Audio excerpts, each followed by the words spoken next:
From the universe of Corfall, World in Chaos, a story unfolding across hundreds of years. This is Fiction on the Edge, the podcast.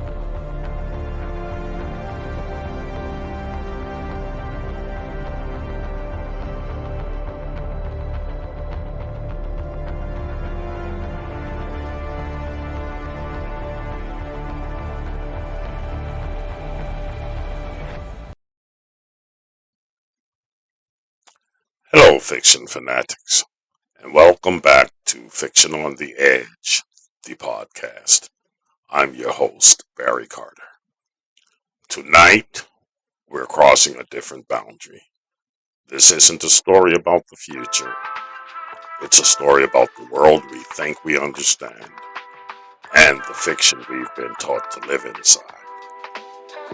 We live in a world drowning in hate, superiority complexes, and artificial divisions. People are taught to believe that they're better than one another by race, by job title, by income, by politics, by ideology, amongst other things. But beneath all of that lies a harder truth. Most of us are in the same system, serving the same structure, and mistaking survival for freedom. In keeping with Black History Month, I want to step into a conversation that's often treated taboo: slavery. We're told slavery ended, that it's history, that it no longer exists. But the truth is more uncomfortable than that. Slavery didn't disappear. It evolved. Slavery was once an open institution.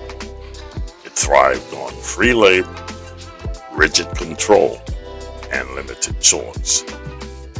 Modern society claims it ended. Okay. But what truly changed was not the outcome, only the method.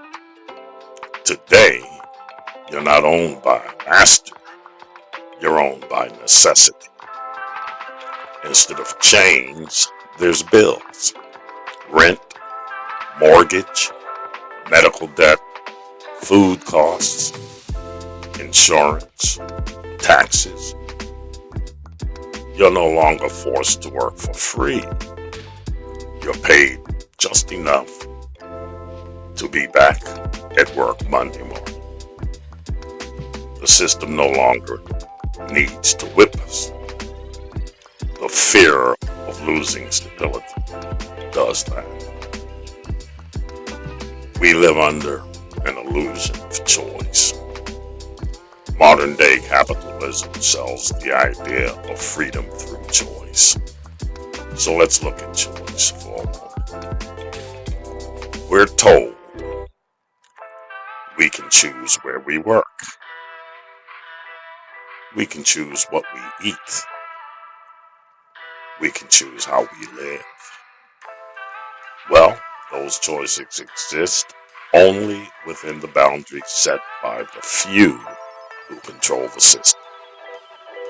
You may choose your food, but only what you can afford. You're not choosing based on nutrition.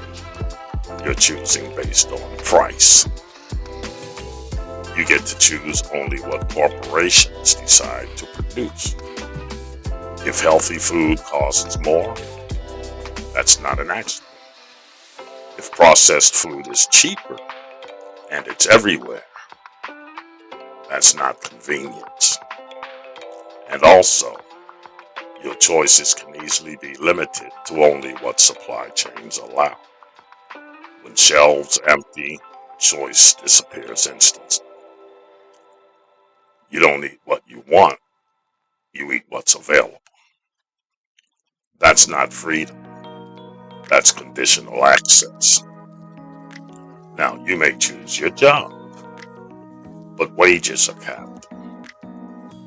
You can work harder, you can take on more responsibility, but at some point, the answer becomes, that's not in the budget.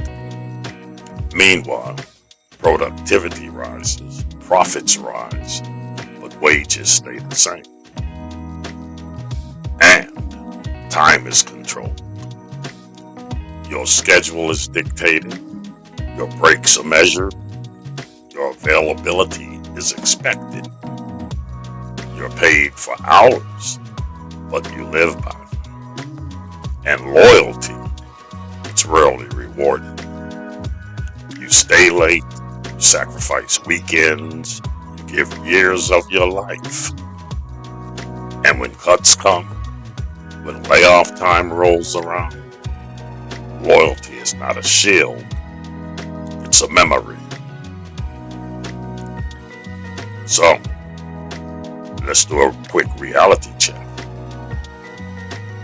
This is not true freedom, because real freedom doesn't vanish the moment money runs out, or time is reclaimed, or profit is threatened.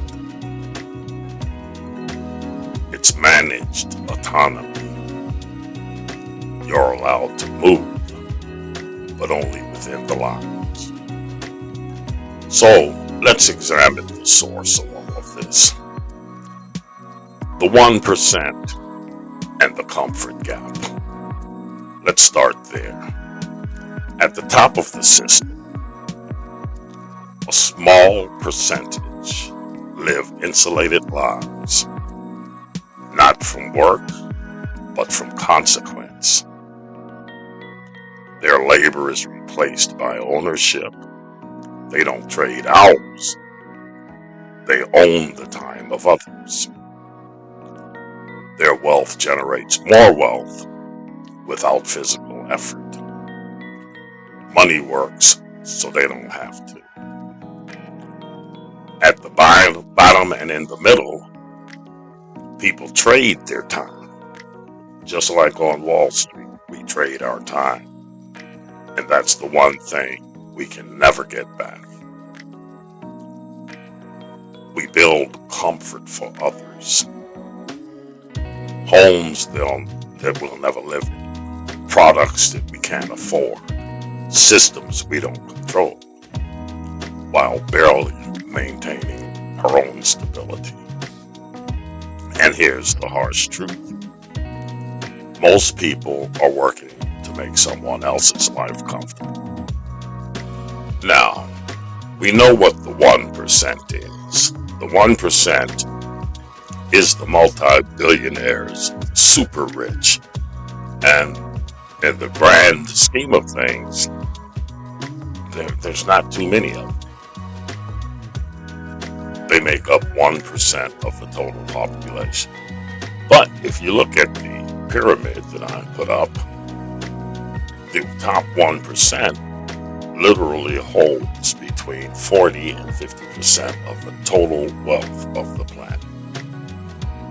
And next below them is the 9%, which holds a comfortable 30 to 35% of the total wealth. And between the two, they only make up 10% of the total population. And then we have the working class, the people that get up every day and go to work 9 to 5. That's the upper to middle class, and that makes up 40% of the population. And out of the 40%, they only hold 15 to 20% of the total wealth on the planet. And of course, below that, at the very bottom, we have the other half of the population. 50% of the total population on this planet is holding below 5% of the wealth. Now, a lot of this class of people are hard-working people that get up, they're law-abiding, they go to work every day. but they just can't make ends meet.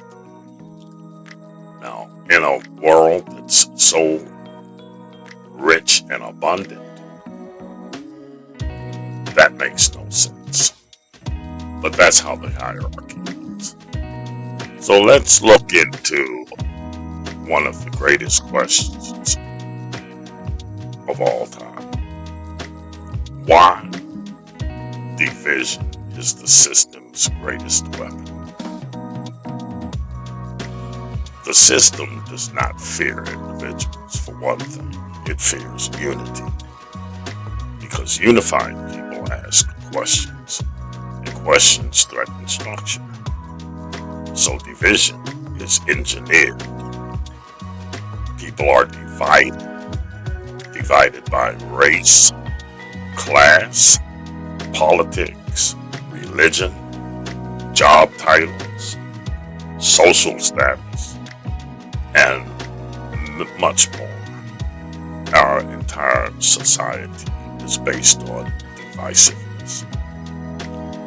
Workers are taught to hate other workers. Neighbors are taught to see enemies instead of allies. So as long as people believe I'm better than you, they will never ask, why are both of us struggling? So, let's visit for a second superiority. Superiority is a lie that we all pay for. There is absolutely no logical reason to believe you are superior to the person standing right next to you. The person doing the same job, paying the same bills, living under the same pressure. If you look down on them, you're not free. You're conditioned. Hatred does not elevate you. It chains you to the very same system that you think you've escaped. Unity is the only real threat to the system. No law alone dismantles this structure. No protest alone dismantles it. No ideology alone dismantles it. Only unity can, because unity changes the question. When people realize their struggles are shared, their enemies are not each other, their labor has collective power, the illusion collapses quietly, naturally, and inevitably. Unity does not mean sameness. It does not require agreement, and it does not erase differences. We will still have our differences. We will always have our differences. Unity means a shared awareness. You don't need to love someone to fight beside them for a greater cause. And awareness is where change really begins. Real change. So, I want to make one statement before I wrap this up. Freedom is not choosing which brand enslaves you. Freedom is understanding the system that profits from your division. As long as we fight each other, the system wins. When we stand together, the system trembles. You're not better than the person beside you, and neither are they better than you. You're both human, and that is where real power begins. Now, before we actually wrap it up, I want to challenge everyone listening to a listener self-reflection challenge. We're going to call it the weight of hate. So before we actually end today, I want to leave you with this challenge. It's not for me. It's not for the show. It's words for yourself. Take a moment later tonight, tomorrow, whenever you're alone, and do this honestly. Step 1. Choose one person you believe you truly hate. Or maybe not a person, maybe a culture that you believe that you hate. So choose a person or a culture or anything or anyone that you believe that you truly, truly hate. Not dislike, not disagree with, but hate. Because hate is a powerful emotion, and it demands a powerful reason. Okay?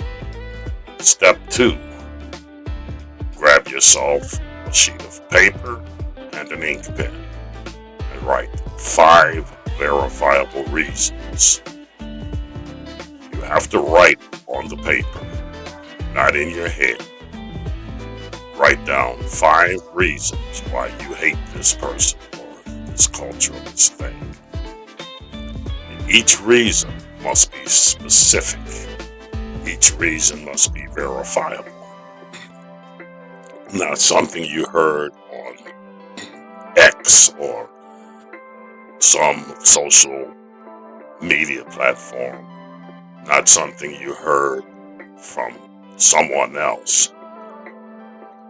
Not something someone told. Not an assumption and not an ideology. Ask yourself with each one, can I prove this happened? Did I witness this directly? Is this based on fact and not feeling? And if you can't honestly reach 5, then stop where you are, because that matters. Step 3. Read what you wrote. Once you have your 5 reasons, or how many that you could think of, once you have that written down, then slowly ask yourself, does this truly justify hate? Or does it justify disagreement, or frustration, or distance? Ask these questions to yourself honestly. Is this person the source of my anger? Or is something else using them as a target? Step 4 is the final question. You ask yourself the hardest question of all. Does holding this hatred improve my life in any measurable way? If the answer is no, then you have to ask yourself, who benefits from me carrying? Honesty is the most important part of this self-challenge. It's not for anyone else to see. It's not for anyone else to know. It's for you, so that you can reevaluate your own way of thinking. Now, you can tell anyone and everyone any reason that you can come up with for why you hate someone or some people. You can justify it any way that you choose with your mouth. But there's one thing you cannot do.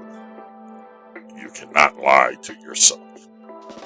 No matter how many lies you spew out, you always know what the truth is.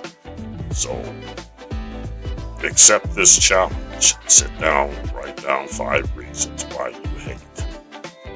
And then look at it. And ask yourself, is this really true hate? Is this worth it? And remember, if hate cannot stand on solid, provable ground, then it's not strength. It's a weight. And someone else put it. So before we go, I just want to leave you with one last thought. I hope that somewhere in this episode you found something worth taking with you. I'm not expecting this system to change overnight. Real change never does. But we can start by remembering something important. We are the power, and that power is stronger than we're led to believe. It lives in our collective voice. It lives in our choices. And yes, it lives in our vote. When we stop dividing ourselves and start thinking beyond emotion, when we choose what truly benefits us, not what keeps us angry, we begin to see the return on our work. There are enough resources on this planet for everyone to live a meaningful, fruitful life. So the question is simple. Why should we settle for anything less? It's just a thought. So until next time, stay tuned, stay curious, and stay on the